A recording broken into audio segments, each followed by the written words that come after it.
right now, a UK immigration judge is using a Microsoft AI tool to help draft a deportation ruling. Right. And literally at the exact same time, a UK auditor is being warned that if they use AI to check a basic financial spreadsheet, well, they could be held personally liable for a catastrophic error. Yeah, it's a massive contradiction. Exactly. So today we are opening up a massive stack of 28 recent news articles, reports, and market updates to answer one terrifying question. Why is the British state eagerly handing the keys to its most critical infrastructure to American tech giants, while its own domestic AI sector quietly builds an entirely different future? I mean, it really is a profound crisis of identity, honestly. I mean, Britain is being forced to decide what kind of AI nation it wants to be right now. Yeah. And looking through these sources, you just see a country desperately trying to have it both ways. Officials are aggressively courting foreign megalabs for quick technological fixes while they're simultaneously struggling to, fund, organize, or even clean up the data for their own foundational research. We have a lot of ground to cover in this deep dive, and if you're listening and thinking this is just some abstract tech policy, think again. This is about the software that will run your local hospital. Absolutely. It's the systems drafting legal judgments, the tools auditing the businesses you invest in. So let's start with the sheer gravitational pull of these American companies. Because looking at the materials we have today, the amount of money changing hands it's difficult to even conceptualize. It really is. To understand why Britain is so tempted to just rent its AI from the U.S., you have to look at the unimaginable scale of capital involved. It is an arms race the UK simply cannot afford to match head-on. No way. Just look at the figures coming out of OpenAI this week. They closed a funding round taking in $122 billion, pushing their overall valuation to $852 billion. That is just wild. Right. And that round is backed by massive entrenched players. You've got SoftBank, Amazon, NVIDIA. I was looking at those numbers in the stack you brought, and one detail completely stopped me in my tracks. It's the Oracle report. Oh, yeah. They are cutting around 10,000 jobs. And we aren't talking about middle management here. These are experienced engineers, cloud specialists. People who built the cloud. Exactly. And they are doing this just to free up cash to fund a £225 billion data center deal with OpenAI. They are literally firing thousands of human experts to feed the physical machine. Because the hunger for compute is overriding everything else right now. Compute is the physical processing power. The thousands of specialized microchips running in these massive warehouses that's required to train these models. Right. And the limits of that physical infrastructure are biting everyone, even the giants. I mean, Microsoft's AI chief, Mustafa Suleyman, recently admitted to his superintelligence team down in Miami that they currently lack the compute capacity for what the industry calls frontier models. Wait, walk me through what that actually means in practice. Why does Microsoft, literally one of the largest cloud providers on Earth, not have enough power? Well, a frontier model is the absolute cutting edge of AI research. These are the massive next-generation systems designed to reason through complex multi-step problems rather than just, predicting the next word in a sentence. Got it. Training a frontier model requires exponentially more energy and continuous processing power than anything we've ever built before. And because Microsoft doesn't have the physical infrastructure in place to support that massive energy draw right now, Suleiman noted they're focusing on mid-class models. Mid-class? Like what? Like smaller tools, speech transcription software, things like that, while they desperately try to scale up their data centers. Wow. So if companies like Microsoft and Oracle are restructuring their entire businesses just to survive the physical demands of this arms race, where does that leave a government like the UK? Way behind. Okay, let's unpack this. It feels like the UK is trying to rent the penthouse suite in a building it doesn't own, completely ignoring the fact that the landlord can raise the rent or change the locks at any time. That is a great way to put it. Officials actually refer to this as a partnership strategy, mostly because they know Britain has no homegrown frontier lab to rival the American. They can't build the penthouse themselves. Exactly. So the explicit strategy is to tie the best U.S. labs to UK infrastructure and talent before other European capitals lure them away. We see this with Anthropic, which is an AI lab valued at around $300 billion. Right. The UK government is actively wooing them for a London expansion. Yeah, they're pitching what officials call a dream dual listing. Meaning they want Anthropic to float its stock in London and New York simultaneously, right? To get the best of both financial worlds. Yes, the hope. But pitching London as a safe haven seems incredibly ironic given the headlines Anthropic is making right now. The reports in our stack show they just accidentally leaked nearly 2,000 internal files, plus, 500,000 lines of source code for their Claude Code Assistant. Yeah, and a massive packaging error on GitHub. Unbelievable. And beyond the security leaks, you have to factor in the geopolitics of it all. Anthropic is currently in the middle of a massive clash with Donald Trump and the Pentagon. Oh, that's right. The U.S. Defense Department recently labeled the company a supply chain risk. The core of the dispute is that Anthropic refuses to allow unrestricted military use of its models. I'm struggling to reconcile this. The UK is rolling out the red carpet for an American company that is actively feuding with its own military over how its technology can be deployed.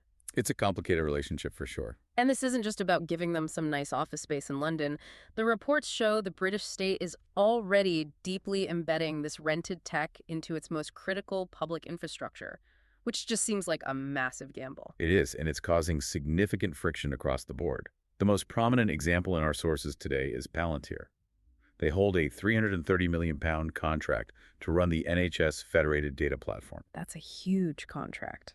Huge. And Palantir's UK boss, Louis Mosley, is actively urging the government not to trigger a break clause in that contract next year. Right. He's arguing the AI-enabled system will deliver a £5 return for every single pound spent. But the political pushback is intense. Reading through the parliamentary summaries, there is deep unease across the entire political spectrum.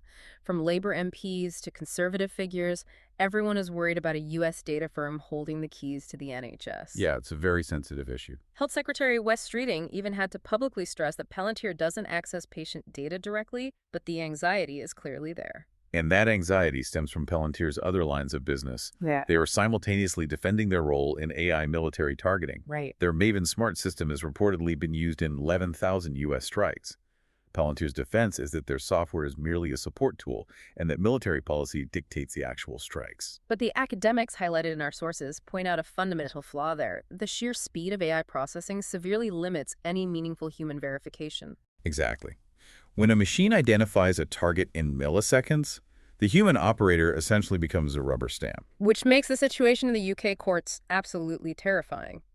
Immigration judges are officially using a restricted version of Microsoft Copilot to draft rulings, generate case summaries, and even review their own decisions. Yes. They're doing this to help clear a massive backlog of over 104,400 asylum appeals. Wait, walk me through how that actually happens. If judges are using Copilot to draft deportation rulings and hospitals rely on similar predictive systems, what happens when the AI hallucinates? Are we just trading accuracy for speed to clear out government backlogs? This raises an important question, right?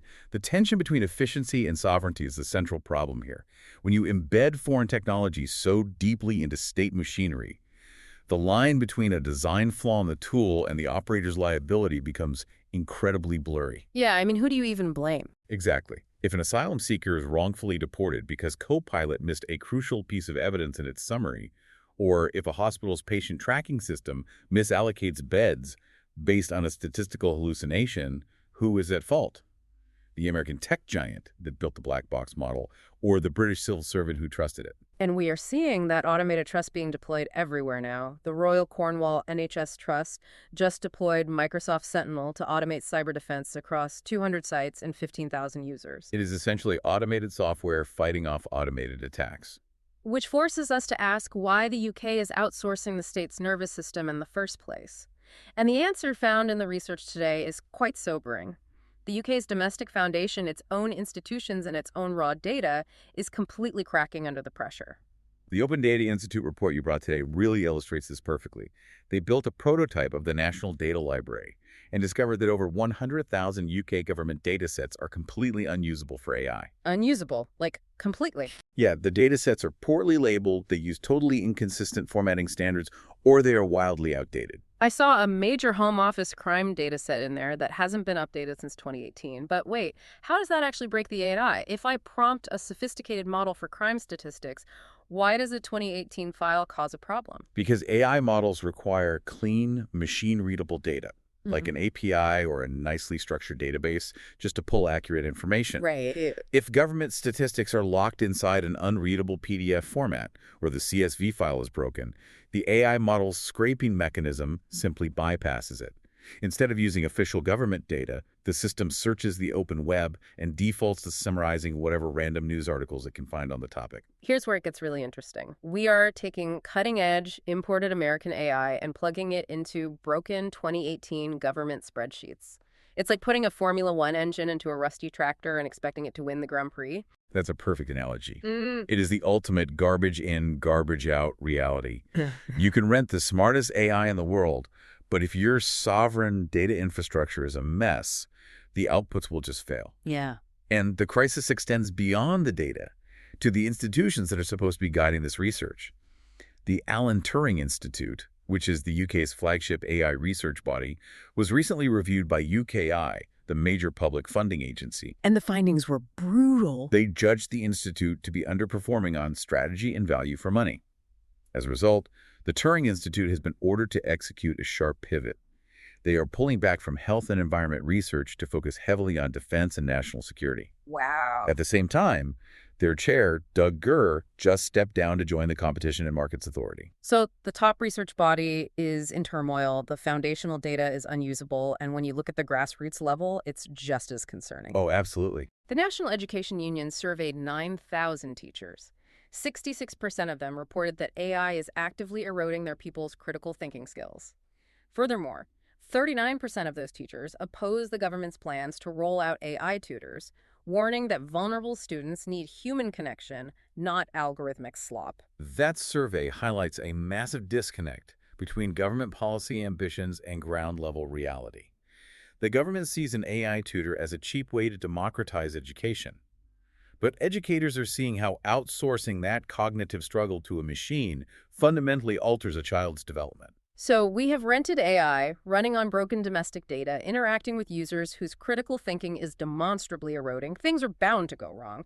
And regulators and businesses are frantically trying to figure out who is left holding the bag when the machine makes a mistake. We saw a landmark move on this front from the Financial Reporting Council, the FRC.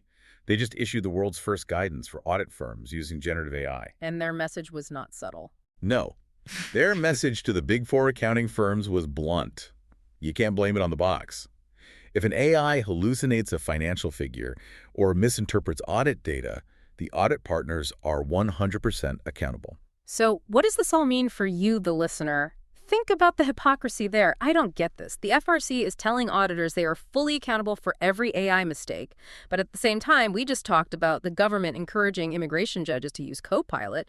It feels like the government has one set of rules for private businesses and another for itself. What's fascinating here is how the accountability push we are seeing from the FRC exposes a severe capability gap. How so? Well, the massive global firms, the Big Four, they have billions of dollars to spend on building highly compliant, carefully monitored AI systems. Mid-tier firms simply don't.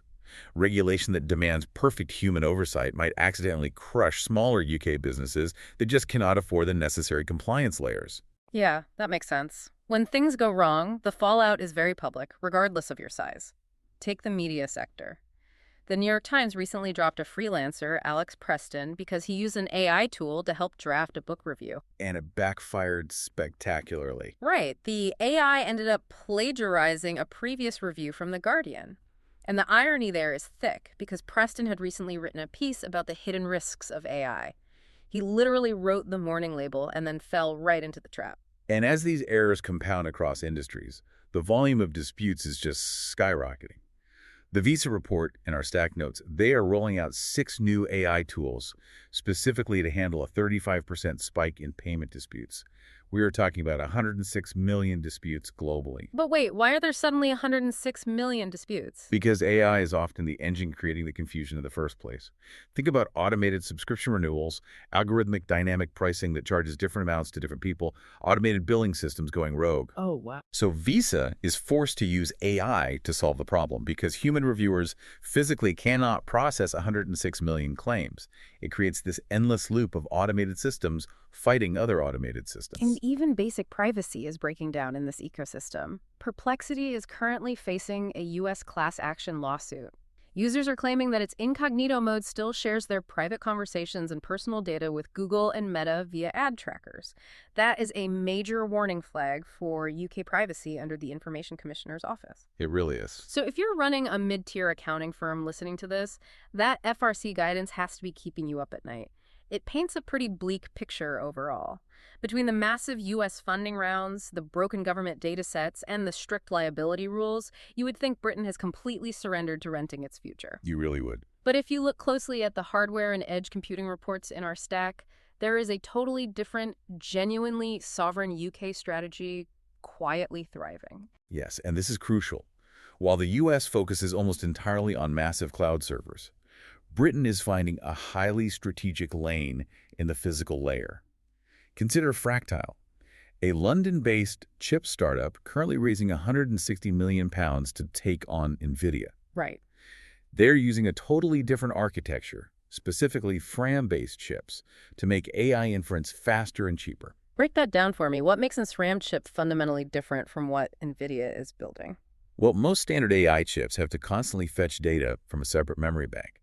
It takes time and wastes an enormous amount of energy. SRAM puts the memory directly next to the processor on the chip itself. Oh, I see. It is the difference between a chef having all their ingredients right on the cutting board versus having to run across the kitchen to the fridge for every single slice. It makes the actual operation of the AI, the inference phase, incredibly fast and energy efficient. That physical approach is paying off across the UK sector, too. Cambridge-based Raspberry Pi just saw its shares surge 26% after shipping 8.4 million semiconductors, meaning their chip business has actually overtaken their famous single-board computers. They're quietly becoming a powerhouse component supplier. And this hardware boom ties directly into a new research initiative funded by UKI, the TinyML UK network. Instead of relying on massive, centralized cloud models, TinyML focuses on decentralized, low-power AI. How does that actually work in the real world? Think about agricultural sensors in a field monitoring soil health, or disaster response drones navigating a collapsed building. TinyML models run directly on those small devices. They process the data locally and make decisions in real time without ever needing an internet connection to send data back and forth to a cloud server. I was reading the Google piece in our stack earlier, and the contrast is just staggering. Google is partnering to build a 933-megawatt natural gas power plant in Texas solely to run its AI data centers. That single plant will emit 4.5 million tons of CO2 annually. It's massive. This is a completely different vision for the future. Instead of building one massive energy-guzzling brain in a cloud server in Texas, Britain is building millions of smart, low-power nerve endings right at the edge. It is a brilliant strategic pivot. The UK cannot outspend OpenAI or Microsoft on massive cloud compute. But by dominating silicon architecture with companies like Fractile and Raspberry Pi and leading the research in edge computing with TinyML, Britain can own the critical physical layer where AI actually interacts with the real world. And the domestic institutions are starting to train people for that specific reality. The University of South Wales is the first UK university to offer an applied AI for business qualification embedded directly into its degree programs. They aren't just teaching students how to write a prompt for a chatbot. Right. They are teaching judgment, AI policy, and how to assess algorithmic risk. They are formally teaching the exact human oversight that the FRC says is so desperately needed to keep these systems in check. Exactly. So let's step back and look at the journey we've taken through these 28 sources today. We've examined the staggering financial scale of the U.S. AI giants and how deeply they're embedding themselves into Britain's courts, hospitals, and military infrastructure. Yeah.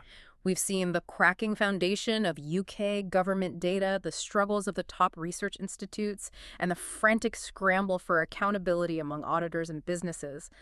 But, crucially, we've also uncovered a quiet, sovereign revolution happening in British hardware and edge computing. It leaves us with a critical scenario to ponder. We've talked a lot today about whether Britain will build or rent its AI. But what if the real question is who controls the off switch? That's a scary thought. If a geopolitical crisis forced American tech giants to geofence or throttle their models tomorrow, how much of Britain's infrastructure, from immigration courts to the hospitals to audit firms, would simply stop working by Monday morning? And more importantly, what is your business's backup plan if they do? Wow. If you're renting the penthouse suite, you eventually have to ask what happens when the landlord decides to turn off the water. Thank you for joining us on this deep dive into the UK's AI future. We'll catch you next time.